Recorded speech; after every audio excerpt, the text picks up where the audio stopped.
everybody. Welcome to Football Talk, whether you're on the East Coast, West Coast, or around the world. This is our Hawk Talk segment.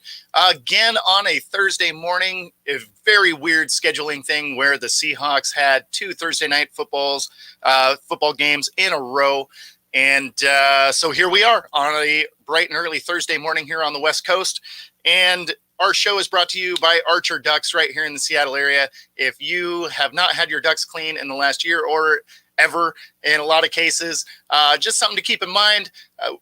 Makes the air quality inside your house much better. And of course, if you haven't had your dryer ducts done, there are about 15,000 dryer fires every year for dryer ducts that have not been done. Again, you can find them right there on Facebook. You can book right through their page at Archer Ducts. All right, let's get rolling here.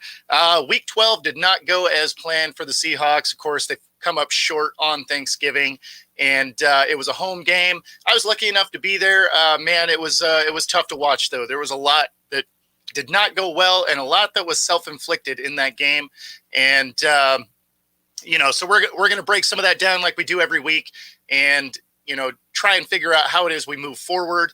Obviously, losing that game, losing to the Rams, definitely hurts their ability to get into the playoffs. They're going to really need this game against the Cowboys. And then even if they did drop a game against, say, the Niners and the Eagles, if they won out, they'd still be at that 10-7, which probably gets you in the playoffs in the NFC this year. So these are all things we're going to have to look at. But as it sits right now, the Seahawks do still control their own destiny. But, man, they're going to have to start picking up some games. So, some of the problems with this game really stemmed in that second quarter. The rest of the game, they actually performed fairly decently. They only gave up 14 points the rest of the game, but they gave up a 17-point second quarter, and that's really where this game got out of hand. Kudos to everybody in the stadium, though. It was still loud the entire time. And, shout out to the Niners fans. They traveled well. They were sprinkled all throughout the stadium. So it was fun. But, man, there was some things that were glaring issues, and they're going to have a real tough time down the stretch making a playoff push if they can't correct some of these. And I don't mean over time. I mean, they have to be corrected when they step on the field later today. One of them, Woolen gets benched because he can't tackle. He's had some tackling issues anyway, but coming off his shoulder injury, I don't know if maybe he wasn't quite right yet. That seems to be what Pete Carroll thinks. But at the end of the day, it is not being able to tackle has been a real problem, which doesn't make any sense because this is still a Pete Carroll team, and they've been so good in the past at, they actually gave a promo video out of how to tackle. So it doesn't make any sense that there's such a poor tackling team at this point, but that's kind of where we are in the season. The other thing that was really kind of a thing, and I feel like DK comes up on this show way too much, and for all the wrong reasons. So he doesn't get any of the penalties that he has been, but you look at the effort. So the Seahawks were backed up against their end zone. They needed a first down. It was an 8-yard. I think it was a 7 or 8 yard pass. He needed to pick up 2-3 yards to get a first down, and he catches the ball. And yes, he gets met with defenders, but he basically just stands up. There's no leg drive trying to get extra yards. And then when you look at the Niners basically ended up with the exact same play. They catch the ball. He breaks 3 tackles to get the 3 yards, and they get a first down. So there's a little bit of a lack of effort there. For whatever reason, DK gets brought up on the show way too much, and for all the wrong reasons. I want to be able to talk about DK, about an amazing catch he made, a touchdown, even if it's just a huge block, he just went and blew someone up. That's what I want to talk, to talk about DK about. And instead, it always ends up being, some sort of bad play. Either it's a drop or it's penalties, or in this case, it's, it looks like a lack of effort on a play that they needed a first down on third down, backed way up. So it's unfortunate. It's why I kind of keep saying, if they can trade him, it probably makes sense. They have enough other receivers that, and it's not like Geno has had time to stretch the field anyway. So, man, I don't know. It's I hope that trend changes. That's all I can say there. And then, of course, it was just another horrendous day on third down on both sides of the ball. So, man, here we go.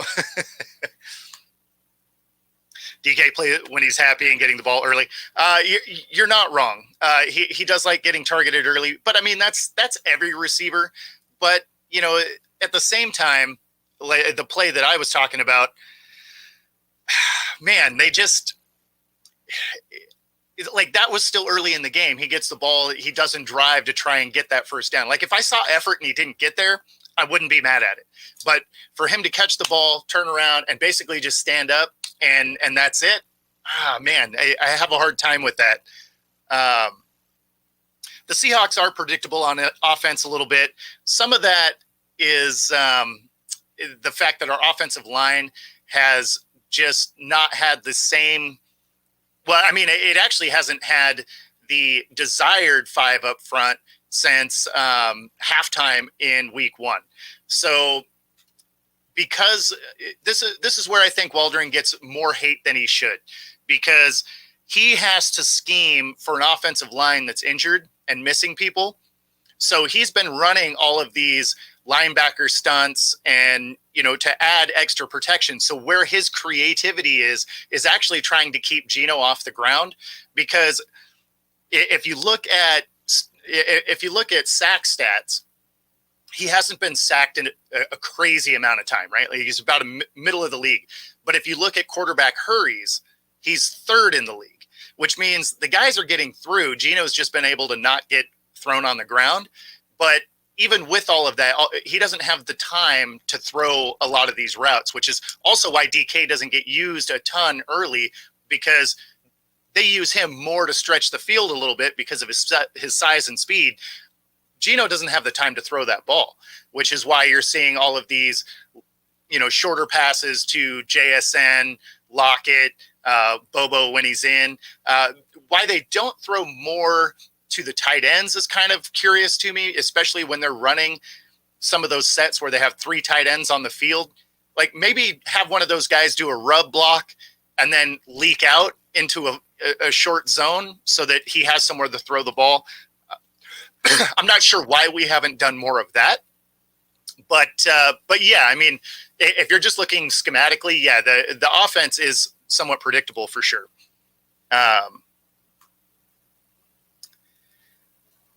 Yeah, it was. They were very backed up in their area, but the thing is that's a third down. You got to try and get it right, because otherwise you're just punting the ball anyway. So I mean, I get you want to protect the ball, but he doesn't exactly have a habit of fumbling anyway. I mean, he's a huge guy. But protecting the ball is one thing. But I mean, to your point, if when the Niners did it, they were also backed up. So, of course, always love people chiming in. So definitely any of them that pop off your head, throw them in the comments for sure. So yeah, on third downs, they were 3 of 11. They're 29th on converting third downs in the league at just under 32%. They're at 31.34%. Only the Browns, Giants, and Jets are worse than the Seahawks on third down. And what's troubling with that is they all have backup quarterbacks and a ton of injuries, right? So you would expect them to not be great. The Jets are on like their fifth option at quarterback. The Giants are on a third option at quarterback. The Browns are on a third option at quarterback. So you don't expect the offense to move fluidly. This offense here being this bad on third down is a major concern. Even if they do make the playoffs, if they can't correct that issue, it'll be a one and done anyway. So that is something that they really got to figure out. Obviously, protection was still an issue. He ends up getting sacked. Even though I said he hasn't been sacked a ton overall, he did get sacked 6 times in this game. Again, he's third in quarterback hurries. So, like, there's so much wrong up front. Geno gets so much hate about not being able to complete these passes, but he's under duress almost 50% of the time. That is tough to get in a rhythm. I don't care how good your quarterback is. You're going to make some mistakes. The fact that he hasn't thrown more picks is kind of surprising, because when you look at a guy like Josh Allen, who throws a pick soon as he's in trouble, Geno, I think, gets a little more hate than he deserves. Some of that comes with the position, right? If you're a quarterback, you're going to get more credit for when things go right than you should, and when things go bad, you're going to get more blame than you should. So this is one where I think Geno's getting a little more blame than he should, and I think people's expectations were a little bit skewed as well. It's not like he had a good first season here and then he's going to turn into Josh Allen or Burrow, or like, he's not that guy, right? He's a Joe Flacco. He's I wouldn't even say Matt Ryan. He's like he's just kind of that middle guy. He can do the job, right? But he needs all the players around him, right? I mean, we saw that with Purdy, right? Like, he needs his full complement of people. He can run the offense. He can win you games, but he's not the, throw the team on my back and make it happen. Like, he needs all of those pieces. So, it's the Trent Dilfers of the world, right? So that's where we, that's kind of where I see Geno. So I think he's getting more hate than he should. Again, because he is a guy that will protect the ball. He will make smart decisions, but you got to keep him upright, and you got to create separation in the amount of time that he can read the defense. So, also the lack of running game is a major concern. Obviously Walker went down, and there's, they got to try and figure out how to get Charbonnet going. I know McIntosh is available, so that's encouraging, right? The kid out of Georgia, strong runner. So I think the running game is going to be okay. This is also a Dallas team that you can run on. So I'm looking for a spike in this running game. They're really going to need it also, because it helps them with play action. It helps keep Geno in a cleaner pocket, and it also keeps our offense on the field longer. And if we've seen anything over the last couple of weeks, our defense is getting tired. So we need those guys to be able to stay off the field a little bit, have the time of possession a little more balanced than it's been. So I look for our running game to bounce back.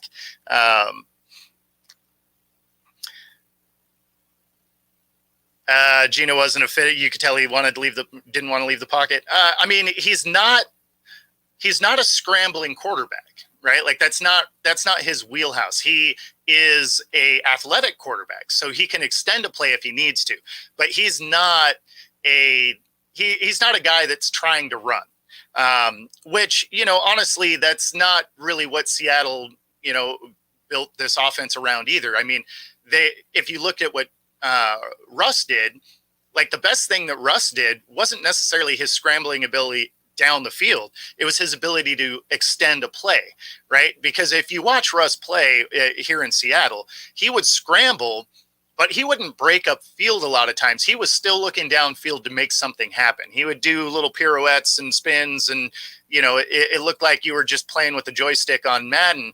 And then if everything broke down, then he would try and run. Now, Geno's not as athletic as Russ was, but he does have the ability to scramble around, still look downfield, and try and make a play. So I don't think it was that he's not a fit. You just got to understand, what he is. Let's see. What do I see that we are doing right? Man, it's after, like, last weekend, I didn't see a lot that we were doing right. Unfortunately, we were bad in most phases of the game. I would say that Eskridge as the returner looked really good. So they should definitely leave him back there. In fact, if they could have him take over the punt return duties from DJ Dallas, that would probably be awesome. But man, there was not a lot of takeaways that were great coming out of that Niners game. Again, it was just, it looked like the team was flat. They weren't able to get a whole lot done. The defense did start to play better as the game went on. But unfortunately, on offense, we just really didn't do much. We had a decent third quarter, to make the game interesting. But most of that wasn't on the offense. That was actually a pick six. So that was on the defense, really. Our offense, really, I mean, they put up 6 points. So even when they did move down the field, they weren't able to put it in. Unfortunately, man, there's just not a lot that I liked out of that Niners game. Hopefully they can essentially burn the tape, get right, and, be ready for this one. At least if there's any saving grace to having 2 Thursday night football games in a row, is you end up with your full week of prep, right? When you have your first Thursday night game, there's, you have limited prep time because it's a short week, right? Like you play on Sunday, you got to be ready to go on Thursday. It messes up a lot of things. It messes up how your practice sequence goes. A lot of times they don't even pad up that week. So, I mean, there's so many things that get condensed on a Thursday night game. So for them to have a second one, although it wouldn't happen on the same days as it would have normally, they still end up with a full week of prep, which is, encouraging.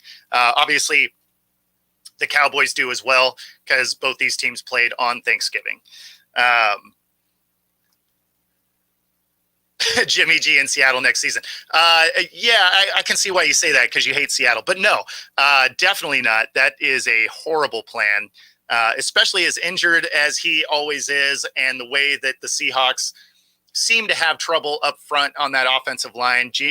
Jimmy G would make it about 5 minutes exactly. Yikes. No, I am with you there. Right on. Have a great day at work.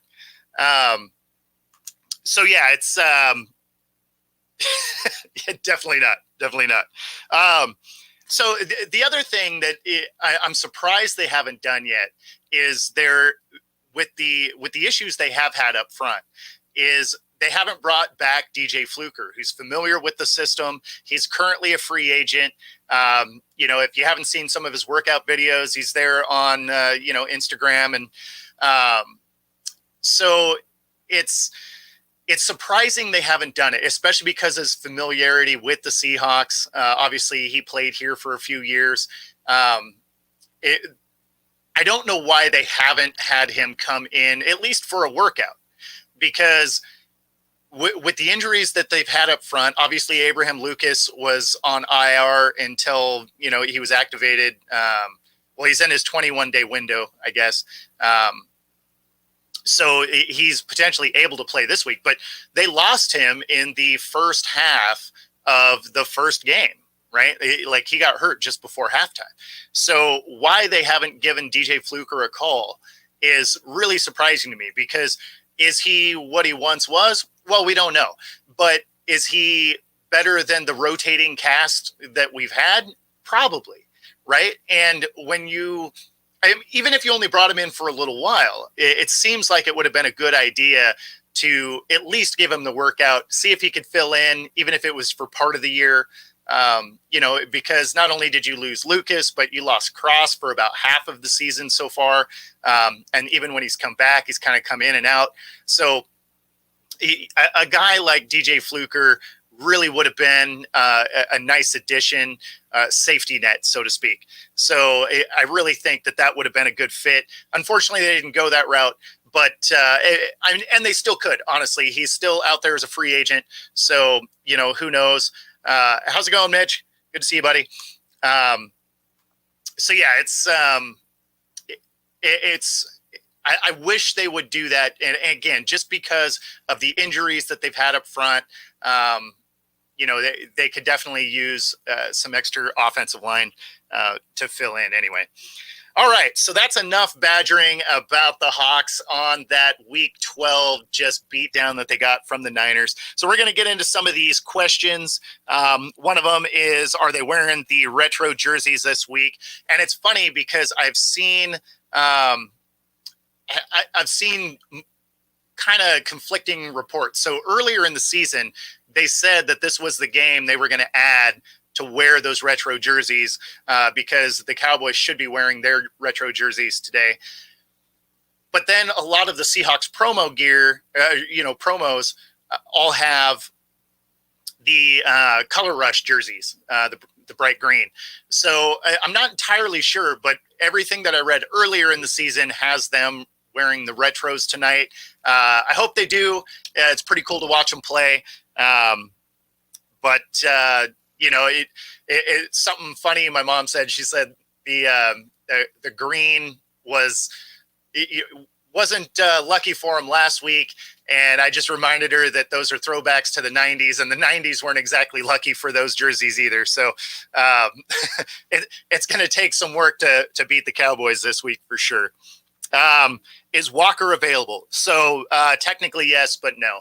He still has his oblique injury, and he is listed as doubtful, which means he probably suits. He's probably on the sideline, but I would bet money he doesn't play. Am I worried about the Rams? No. I mean, basically, the Seahawks control their own destiny. If they don't handle business, then they don't have to worry about the Rams, because if they don't get to 10-7, it's not going to matter. If you're a 9-8 team, you're not getting in the playoffs in the NFC. It's going to be that 7th seed is going to be a 10-7 team. So before they have to worry about another team, they have to worry about getting to 10-7. So am I worried about the Rams? Not really. They need to worry about getting a win here in week 13. This is over the next 3 weeks. This is the most winnable game. And why I say that is there's things that you can do against the Cowboys that you can't really do against the Niners. So we watched this last week that, our running game really struggled against that Niners team. You can run against the Cowboys. And then when you look at the Eagles matchup, unfortunately, what the Eagles do well is kind of what the Seahawks don't. So when you look at the Eagles, they run the ball pretty well, but they also do a lot of kind of short in-breaking routes and a lot of throws to the flat. Well, unfortunately for the Hawks, those are spots where their defense actually really struggles to defend. So though the next Niners game and the Eagles game could very easily be losses. So if they can win this one and then win the last 3, they hit that magical 10-7. Then they have to worry about the Rams, right? But any of the other teams that are kind of close. I mean, the Vikings could be there. It's tough to say. So before they worry about other teams, they got to at least get enough wins to even be in the conversation anyway. So worried about the Rams? No, but they got some work cut out for them just to make it so they could worry about the Rams. All right. What is the most frustrating presser quote? So for me, the most frustrating / annoying presser quotes that you hear from players, coaches, I hate the phrase, "we need to do better."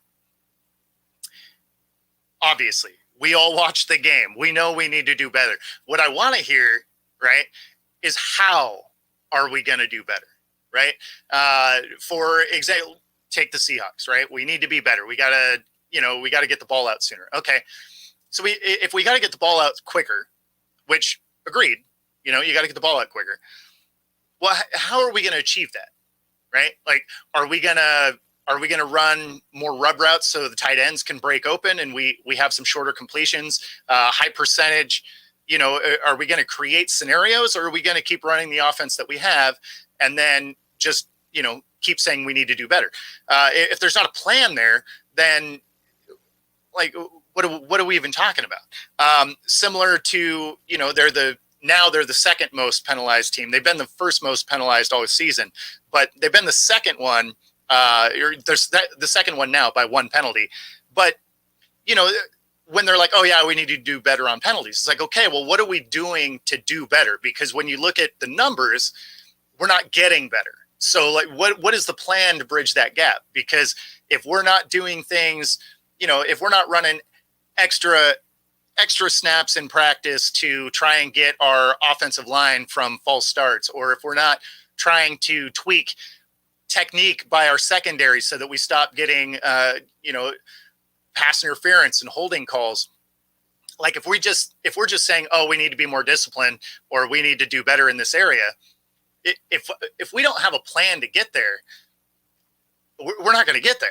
Right. Like that's not how things work. Like if you're like, oh, I want to do this thing and like, oh, how are you going to get there? Oh, I just want to do it. It's like, okay, well, that's a hope. That's not a goal. Right. Like without a path to get there, that's not, I mean, again, none of that's real. So that is hands down the most frustrating, just annoying quote that I get out of a presser.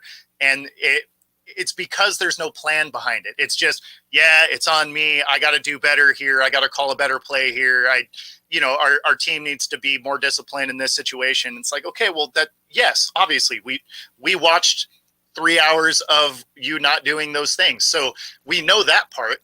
Let's talk about how it is we're going to achieve what you're talking about. So hands down, the worst part of those pressers. Does it ever stop raining there? Yeah, it's actually been gorgeous here the last couple of weeks. It does start raining later on today, and the 14-day forecast says it doesn't stop. This is the time of year where we pretty much have rain and low 40s until what feels like March. So does it stop raining? Absolutely. But it hasn't been raining, but it's supposed to start later today. All right. Let's see. We got no one in the media is taking the Hawks. Yeah, and that makes sense. So when you look at what the Cowboys have been able to do over the last few weeks, and of course what the Seahawks have done, coming up short against the Rams, getting beat up by the Niners, you're seeing a Cowboys team that is trending up. Granted, they're punching down, right? Like they haven't beat anybody yet. They haven't beat any teams that are over 500. So it's not that I think there's some juggernaut or anything like that, but they've been punching down, but they go in the win column. Conversely, the Seahawks have kind of inflicted, they've had self-inflicted wounds and they've come up short in some games. And so when you're looking at a team that is rising like the Cowboys and a team that appears to be kind of falling off a bit in the Seahawks, it's just a smart pick, right? I mean, in this game, am I picking the Seahawks to win? I'm actually not, based on the last few weeks of film. There's not enough things in there that makes me think that they go down to Dallas and steal this win. Now they need to, and I'll be happy that they do. Like I'll be happy if my pick is wrong. But as an analyst, you have to look at what the trends are of the teams and what they're doing well and how healthy they are. All of a sudden there's a lot more in play there. So when I look at, these two teams matching up, which obviously we'll get into later in the show, but yeah, it makes sense that the media is taking a team that has been beating up on opponents. And even though they haven't beat anybody over 500, you also just have to beat the teams that are in front of you, right? The schedule is what it is. So you got to play the teams that are on your schedule. And when they are playing sub 500 teams, they're not squeaking by. Like they are beating those teams resoundingly. So, you can't hate on them too much. Yeah, I think most of the media is right by not taking the Hawks in this scenario. Again, it's the Cowboys are trending up, and the Seahawks over the last few weeks have definitely been sliding. So, should they sit Geno? Uh, no, I mean, we didn't see anything out of Drew Lock that I particularly liked. I think you might see Drew Lock more if they end up losing this. If they lose this game, and realistically, if they lose this game and they lose against the Niners and Eagles, so if they drop the next 3 games, you probably do see some Drew Lock time over the last 3 weeks. I don't know that they throw Drew Lock out in front of the Niners defense or anything like that. But, they still have a winning record. They still have a shot at the playoffs. So you're not going to see Geno get sat down unless he gets injured or plays absolutely horrendously. Which, let's be honest, Geno's not really going to do that. He's smart with the football. Even if he's not having a good day, he's pretty smart with the ball generally. So I don't think they sit him.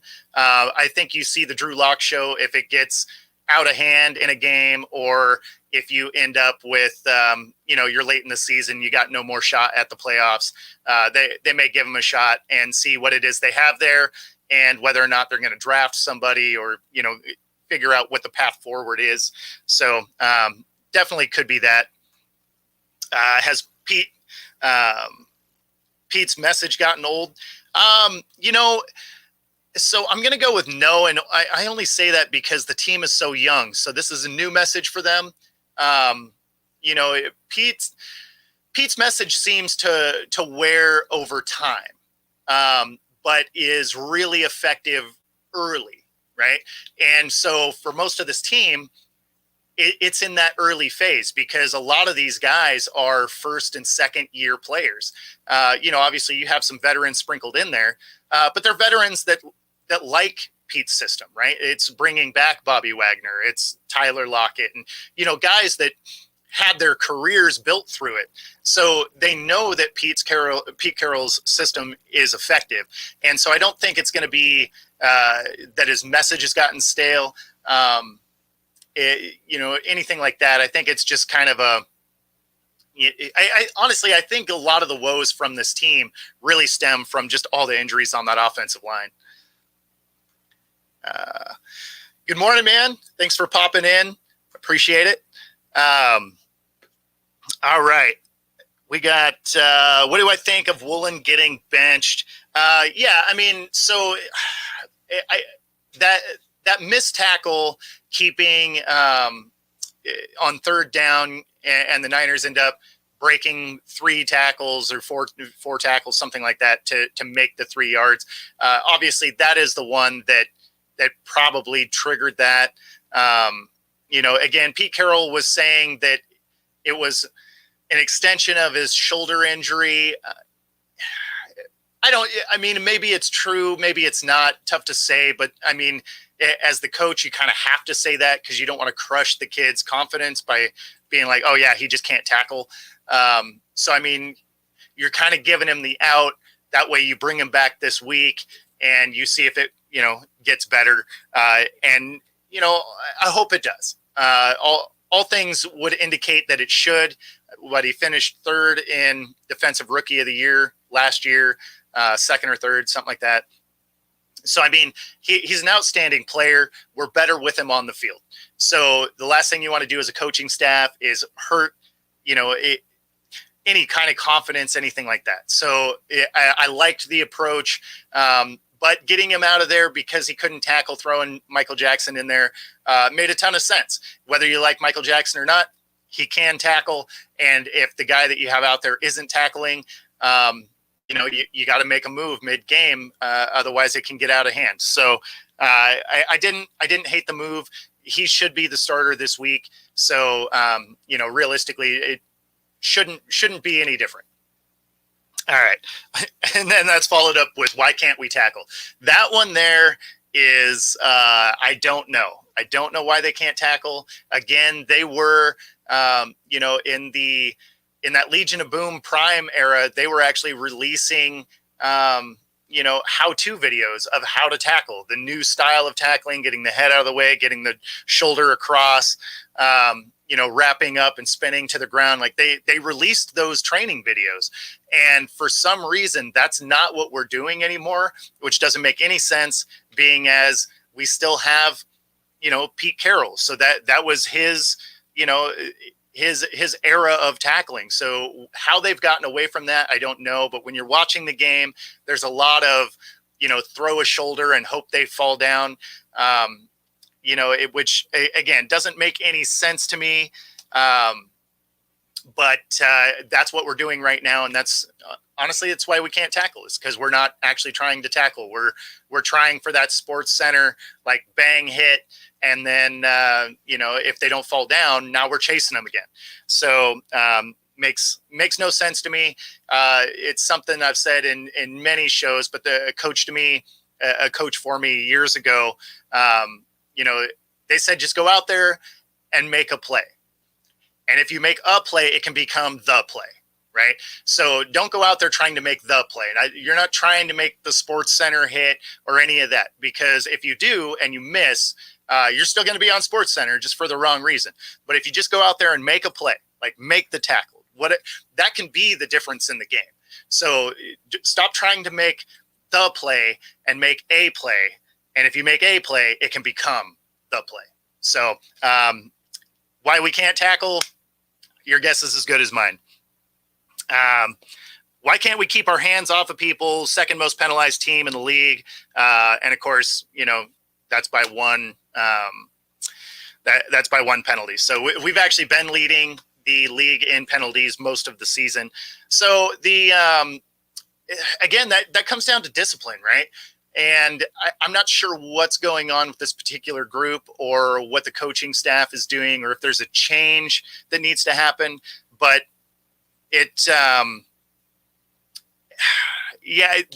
there's a lot of things that are getting called a little tighter than they used to in the league. So some of it is that. Some of it is maybe we haven't adjusted to how refs are calling these penalties this year. So I'll give some grace in that way. But a lot of it is just undisciplined play. Especially when you look at some of the things that, say, DK, prime example, when they were playing the Bengals and he just throws one of the corners on the ground after the play is over.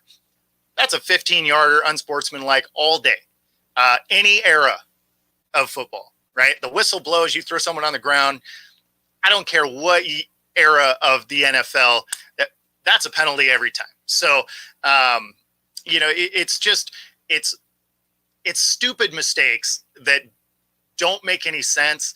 Those are the ones that are frustrating, because if you're out there and you get a holding call on the offensive line, it's like, yeah, it's annoying, but it's part of the game, right? I mean, there's basically holding on every single play. So, it is what it is. It's part of the game. Or if you had, illegal contact or something like that, in the speed of the game, I get it. It's the unforced errors of just mental mistakes. Those are the ones that I have a really hard time with. The unsportsmanlike, those types of plays or penalties, those are the ones that I have a hard time with. Or not adjusting to the game, right? Like we've had a lot of illegal contact downfield, defensive pass interference calls, stuff like that. Now, those are tough. One, because they're huge penalties. They are, drive extending penalties. And most of them don't need to happen. A lot of times those illegal contacts aren't even where the ball was headed. So now you could make the argument it's because of the illegal contact the ball didn't go that way. So, I mean, there's some truth to that. But, yeah, no, that's just – I don't have a good answer for that. It's just undisciplined play. If you're one of the more penalized teams, it's frustrating to watch. If you were a Raiders fan, you watch them be the most penalized team in the league for years. They just – they had an undisciplined brand of football, but they would beat you up, right? So they'd be in games, but I mean, it was just undisciplined play. Pete Carroll should do a commercial for Bubble Yum. He should be a lifetime sponsor for sure. They should just send him tubs if they don't.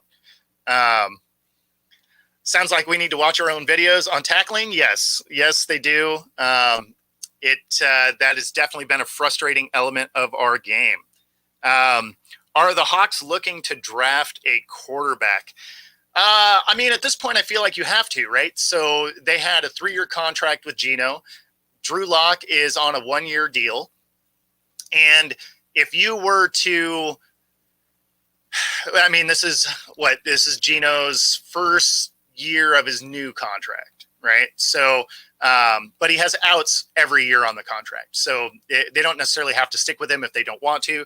If they were to draft a guy, they're not going to have a high enough draft pick to go get a Caleb Williams or something like that. They're not going to be there, right? But they could go get a guy like Drake May or potentially a Bo Nix. I think Penix may be gone before their pick. I think they're going to be somewhere in the low 20s. That's generally where a bubble playoff team is. Whether you just make it or just miss, like that kind of 7-seed wild card team is usually kind of low to mid 20s on the picks there. So do they go get one of those guys, let him sit behind Geno for a year and, let Geno, get them up to speed as far as how the NFL works, the speed of the NFL, stuff like that. Yeah, I could see that. And honestly, the way that this team is constructed, a guy like Caleb Williams probably isn't the guy anyway. You probably want a guy that's a little bit more mobile, like a Bo Nix. It's actually one of the reasons why I don't know if Penix would be a great fit, because although he's very accurate and he's smart with the football, he's not super mobile. And if we've watched anything with the Seahawks over the last, decade, is our offensive line, at times leaves something to be desired. So they need to be able to move a little bit. They don't necessarily have to be a runner, right? You don't need a Lamar or anything like that.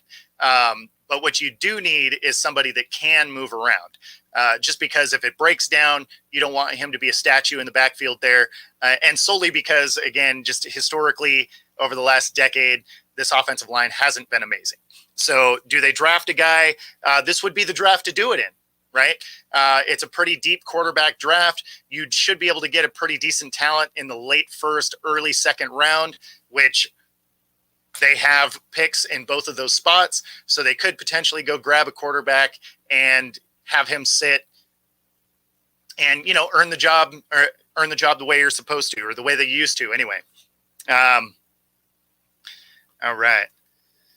The Seattle draft QB hard to get the best because of their record. Exactly. Yeah. It's again, because the quarterback draft is going to be as deep as it is, I could definitely see them being able to still get a guy like Bo Nix, who, is mobile enough, good with the ball, makes good decisions, and wouldn't have to start immediately. So you'd be able to have Geno still out there. You probably release Locke, and, you get this guy ready for the NFL over the next season. And then, you end up having him come up. Maybe you end up with Geno as the backup from there. And, I could see that scenario playing out.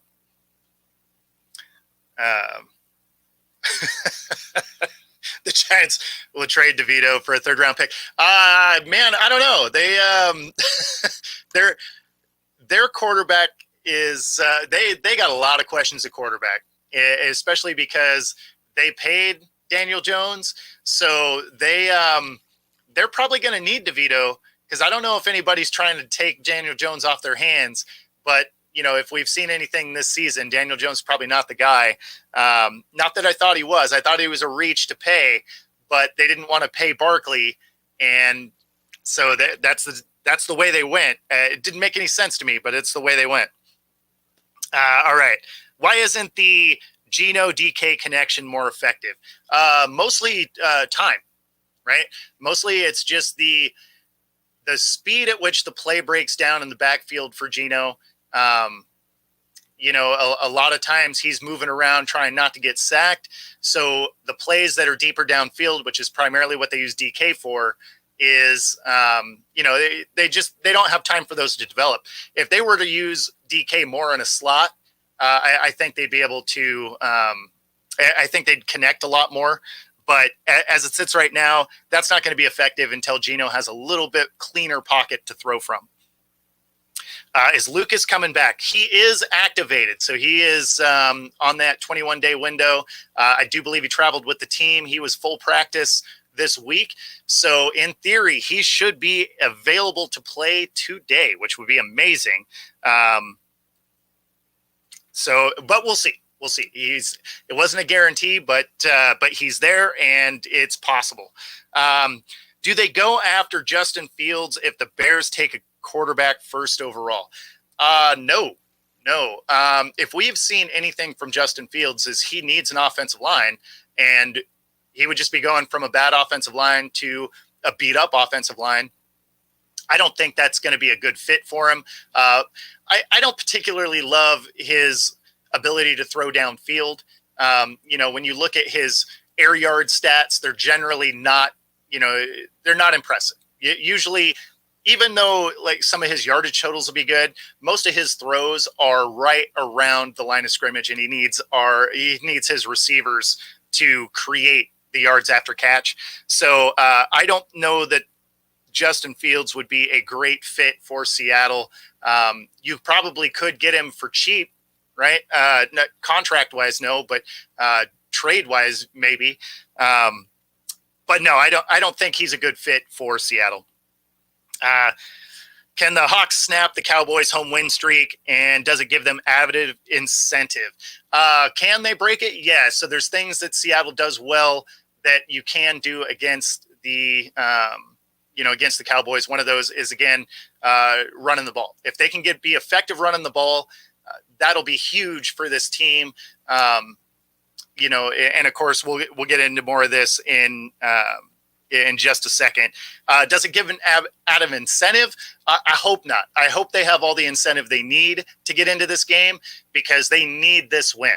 This is one where if they want to hit that 10-7 mark, they need to win probably this game here. Because based on what we saw against the Niners, I don't know that they hang with them, next week. At the Eagles, that's just an alignment mismatch that doesn't favor the Hawks particularly well. So this is the game here that you can steal from one of these top teams. And then they have 3 games at the end that are very winnable games. So this is the game they need. I really, if they need that to get up for this game, man, this is that's some trouble for the Seahawks moving forward. All right, so let's get into our Dallas preview here. The biggest thing here, Geno has to be perfect. He can't turn the ball over. And we need our offensive line to step up and be a little bit better than it's been. Now, again, we're supposed to get Lucas back. He is slated to be there today. I don't know if he's going to be on a pitch count, though. He hasn't played live reps in a game in quite a while, so he may be more of a rotational piece throughout the game. It'll just depend on, if he's able to, cardio wise, if he's able to make that happen. There are a few things on the Dallas side that help out a little bit, in the fact that Micah Parsons may be out with an illness, and then their edge rusher Dante Fowler also has an illness. So both of those guys haven't been officially ruled out or in, but they are on the injury list as with illnesses, and there's a real chance that those guys aren't there. So if you lose their main linebacker and an effective edge rusher, that obviously helps the Seattle run game. So that is something to look at. Again, they haven't officially been ruled in or out as of yet. That's the only downside to doing this show early in the morning on a Thursday, is you don't really know those designations quite yet at the airing of this. So, but if neither one of those guys are in, that helps the Seattle run game a lot. That also helps the pass rush. So that'll give Geno a little bit more time. If you give Geno time, he can do some work with the ball. All right. Getting better on third down on both sides of the ball. This is going to be a huge key to this game, because the Cowboys are good, especially when they have momentum. And on the offensive side of the ball, They're 29th in the league on third down. It's, at 31.34%. Like it's not good. And like I said at the beginning of the show, it's only the Browns, Jets, and Giants that are worse than the Hawks on third down, which is it's not an effective way to win games. On the other side, they're 27th in allowing third down conversions, giving up just over 44%. And so this is where both of those trends have to change to win this game, because that Dallas offense can absolutely score points, and their defense is good, even with the injuries that they've had. They've been able to do some really good things even after Diggs went down with his injury for the season. And, potentially they're going to be without, Parsons and Fowler here, but it's still a very effective defense, and they're going to need to figure out how to extend drives. They're going to need to limit the amount of penalties that have been drive killers for this team. It's not too bad if you're trying to convert a 3rd and 3, but they're routinely trying to convert 3rd and 10s, 3rd and 14s. And I mean, everybody knows what's coming. So it's those are two areas that they're absolutely going to have to clean up in order to win this game later today. They also need to be able to get a lot of pressure on Dak. He's been relatively well protected this season, and that's helped his turnover, right? His turnover percentage that he had a year ago, right? He threw a lot of picks last year. He's thrown a lot of picks through his career. So if they can get pressure on him and cause some mistakes, we have an amazing secondary that can be opportunistic. If the ball is off target, they're going to find their way to the ball. So the only way that happens is to make sure that Dak doesn't have time. And their offensive line is still very good. So that's going to be a battle all day. But if they can get pressure on Dak, that'll be a huge element of this game. They really need to not only do better on third down on both sides of the ball, but they need to at least create some turnovers. They probably need 2 in this game to win. And they need to be perfect in that element as well. They can't turn the ball over, at least not to stay competitive in this game throughout the game.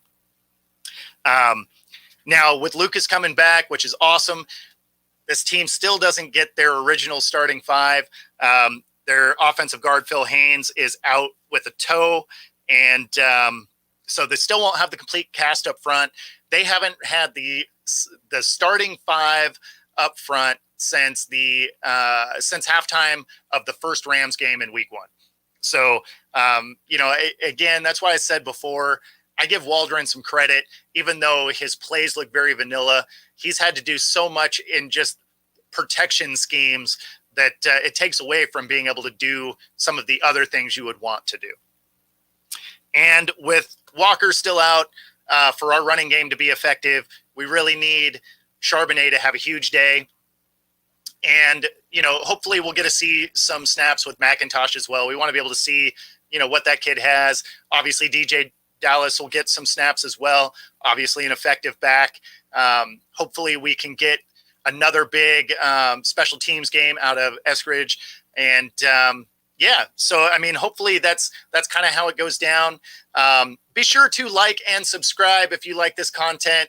It helps us content creators continue bringing you stuff. And of course, if you are watching on Roku, you will be seeing this on Friday. So you'll get to know if I was right or wrong, because this show will air after this game has been played. Again, like, subscribe, and enjoy the rest of your day. Of course, if you are into sports betting or playing Pick'em with us, be sure to come back at 9 o'clock Pacific, and be sure to tune in for the show and bet with us. Other than that, we will let you get back to your Thursday morning. Enjoy the game tonight. Take it easy, guys.